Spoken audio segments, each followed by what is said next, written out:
Check out FlipsideGaming.com for all your gaming needs. Use the promo code HEROES to save 10% on all orders over $10 and support the channel at the same time. John from Heroes and Legends, and welcome to Day 4 of Ixalan Previews, and we got some good cards to look at today. Maybe not as many as we had on some of the other days, but we have a really good Mythic and a extremely good Rare that we'll be examining. Now, quickly before we get started, if you want to support our channel and what we do, check out the description below. There's a few ways to do so. You will find our Patreon page linked below. You'll also find some Amazon affiliate links, and if you make any purchases from Amazon, once you go through those links, no matter what it is, a small percentage will come back to the channel. Finally, you'll find Flipside Gaming's website linked below, and they provided a promo code for our viewers, which was really awesome of them. With that being said, let's get into the cards for today. And we're going to start off with a good one here. It's Arguel's Bloodfast, which transforms into Temple of Ecclesats. Now, this is a black and 1 legendary enchantment rare. Pay a black and 1 and 2 life to draw a card. At the beginning of your upkeep, if you have 5 or less life, you may transform this. If you do, it becomes a legendary land, which you can tap for either black mana or tap to sacrifice a creature. You gain life equal to the sacrificed creature's toughness. Okay, so this is maybe one of the most exciting cards I've seen printed in a really long time, perhaps in years, quite honestly. Exchanging your resources, in this case the 2 mana and the 2 life, for card draw, card advantage, is huge for 2 mana. Sure, you can play this on turn 2 and kind of take the turn off, but if you play this later in the game too, as long as you have more resources to pay, you can actually use this the turn it comes into play, so that's actually kind of sweet. Now, we've seen from the history of Magic, if you can exchange life and or mana for cards, that can be really, really good, right? So this card does that for you. And it plays well with a lot of the lifelink themes that we see in black and white in this set, particularly. The vampires, of course, having a lifelink sub-theme, and we've seen that in the past of Magic, but it's definitely true again in this set, it looks like. So that's pretty amazing. The fact that you get all this for 2, the card doesn't tap. It is legendary. That can make it a little bit awkward for constructed at times, but it also has a little bit of an out because you couldn't go ahead and transform it and then play a second copy on the front side, and that would be fine. You don't have to transform it too. It's a May ability. I do want to point that out, and that's actually pretty cool too. The card is just amazing. This will see modern play, this will see standard play, and this is easily first pickable in a draft. Phenomenal, phenomenal card. I can't say any more good things about it, quite honestly. If you see it, play with it, get copies of this card, it's going to be awesome. Raptor Hatchling. Okay, back down to earth to something normal. A red and 1 dinosaur uncommon 1/1 with Enrage, and when this is dealt damage, create a 3/3 green dinosaur creature token with Trample. Good limited card. There's not too much for me to say about this one. Basically, happy to play a 2-drop 1/1 that is going to eventually become a 3/3 trampler, basically. Now, it is a dinosaur that's going to make it better in some pools than other pools, for sure. And yeah, you could try to exploit this a little bit by boosting its toughness and trying to do damage to it or something like that, and getting the effect to happen more than one time. Yeah, that'd be sweet, but it's still good enough in limited as a 2-drop. Maybe in draft it's a middle of the pack pick, something like that, and it will be just fine for you. Ranging Raptors. A green and 2 dinosaur 2/3 Enrage. When this is dealt damage, you may search your library for a basic land card, put it onto the battlefield, tapped, and then shuffle.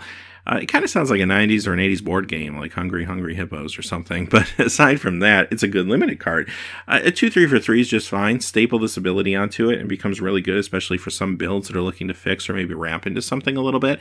I'm a little curious to see how easy it's going to be to turn on my own Enrage, and we saw some cards that do it, kind of like the Planeswalker and Boros a few days ago, but that's a mythic, of course. I want to see how easy it is to do it common and uncommon in the set, because that's going to make a big difference as to how good these cards are. Like, if you have a good, streamlined, economical Enrage enabler, then this could even see standard play. But if you don't, then it's going to be a far cry from standard play. So it's kind of hard to evaluate that right now.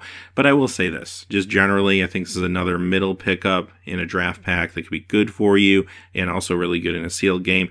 Like I said, a 2/3 for 3, it's where you want to be anyway. Ravenous Daggertooth, a green and 2, 3/2 dinosaur common with Enrage. This time you gain 2 life.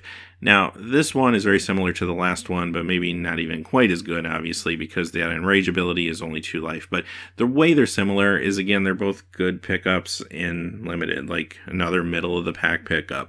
And the reason I say that is just simply because I'm not too concerned about the life gain most of the time, although we have seen some cards like the one just a few moments ago where that could become more consequential. But aside from that, yeah, 3-2 for 3, it's going to be just fine for you. And just staple on that Enrage ability, you'll be happy to play it. So pick it up in the middle of a pack, it'll be a fine pickup. If it's in your sealed pool, good chance that it makes your cut. Next, we have a preview card that's a Japanese language preview. Loosely translated, it's Vona, Magan, Marauder, and this is a mythic rare that costs 3, a white and black, legendary creature vampire knight with vigilance and lifelink for 4 tap, pay 7 life, destroy target non-land permanent, activate this ability only during your turn. Alright, so there's a lot of words there. Let's break it down a little bit. Here's the downside. Let's talk about that first. I kind of want to be able to use this on my opponent's turn, the ability anyway.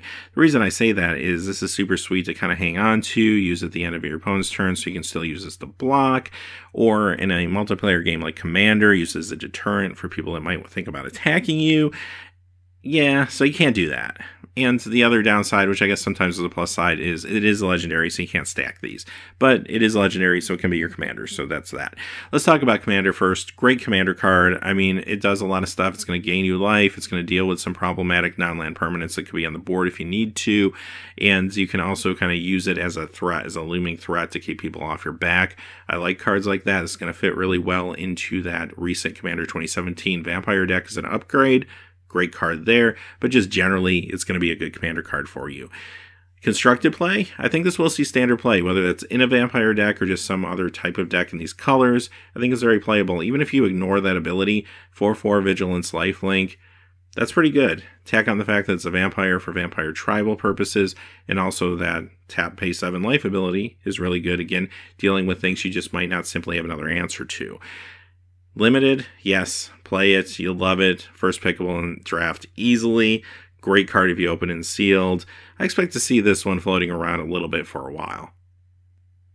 With that being said, those are the cards for today. So, of course, we're on the cusp of HasCon. A lot of exciting stuff about to happen. Tomorrow we'll be back with another Ixalan video, no doubt. I'm sure there'll be more previews. We'll report on those.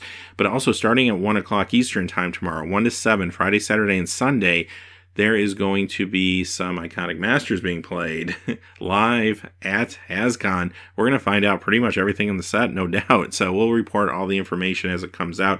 Of course, on Saturday, we'll still do our normal Market Watch video, so a lot happening. Until then, hey, thanks for watching. Please remember to like and subscribe, and have a great day.